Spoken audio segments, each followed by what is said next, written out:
Myself Deva Krishna from 7th standard, and today I am going to be explaining about neutralization. So when an ant bites you, it releases formic acid inside you. As you see here, the ant is biting this person and releasing formic acid inside him. So, if this person adds baking soda in the area that the ant has bitten him, it will neutralize it to form water and salt. This provides quick relief to an ant bite. So, let me show you the process of neutralization.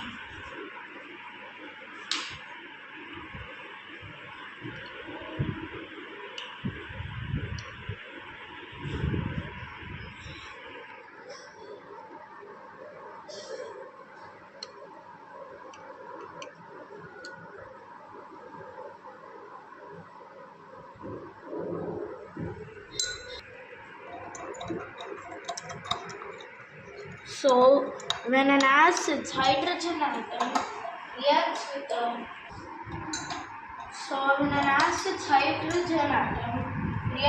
a base's hydroxide atom, they both neutralize each other to form water and salt, as you can see. So this is proof that neutralization could be used as a quick remedy for ant bites, and furthermore, future directions for this neutralization process is wastewater treatment. Thank you.